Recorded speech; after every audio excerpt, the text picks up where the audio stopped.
So I'm going to show you my choice of anchor. I use my index finger and I put that right in the front of my canine tooth. That way I can feel it. It's always in the same spot. Nothing's ever moving. It's very super consistent, and that's the whole purpose of trying to shoot accurately.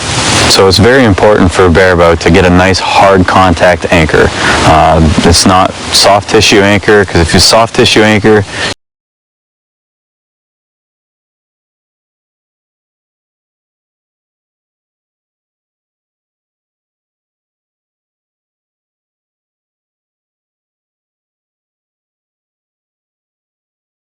it can be like corner of your mouth is a good version of a soft tissue anchor.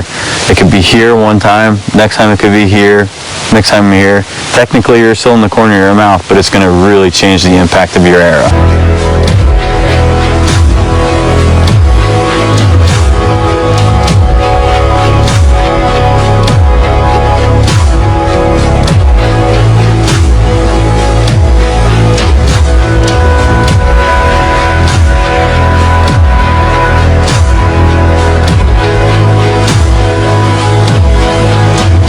I know I look quite ridiculous right now, but the application of these stickers to demonstrate my anchor point was the only way I could think to do it without being there with you. So I believe that the anchor point, a very consistent anchor, is critical to implement a fixed crawl. Any variation of your head position in relationship to the arrow tip is like a difference of 3 or 4 yards. But a very solid, repeatable anchor is very simple to implement. I'll show you what I do, and I highly recommend it. Even if you're an instinctive shooter, having a consistent anchor is a big benefit. So the stickers on my hand represent where they're going to go on my face. So the green sticker at the base of my thumb and the red sticker at the base of my index finger, they meet up with the colored stickers on my face. So the base of my thumb knuckle nestles in to this green sticker at the back of my jaw, real solid anchor. And the red sticker nestles in right here at this jawbone, kind of like I'm laying on a gun rest. And those two anchors against my face are very repeatable in very hard contact surfaces. And you'll notice I have a yellow sticker here on my nose. That mates up with a landmark on my string or my arrow somewhere. I like to set up my 25-yard fixed crawl and use my nose against the nock of the arrow. And so that gives me running a 3-point anchor. And I'll show you a demonstration with a 3-legged stool of why I believe that this 3-point anchor system is the way to go. But basically I'll just draw back and I have my hand in a C position. And that green sticker and that red sticker just come back naturally and nestle right into the face. And once I'm back to anchor and I get into my back tension, I just find the nock of the arrow with the tip of my nose. And that gives me a very repeatable 3-point anchor. So I'll demonstrate it here.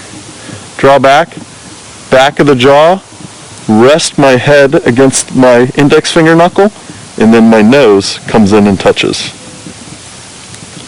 That's a 3-point anchor. I'm going to use the physics, why it makes sense to me.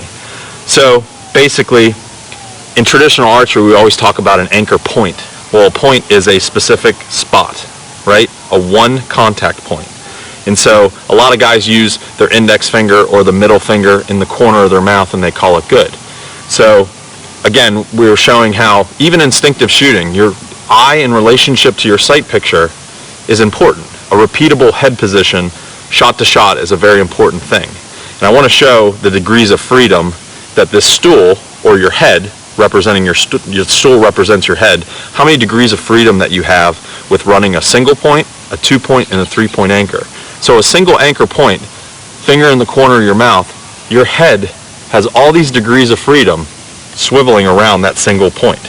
So this stool is not restricted other than that single anchor point, or that single point that this single leg touches the ground.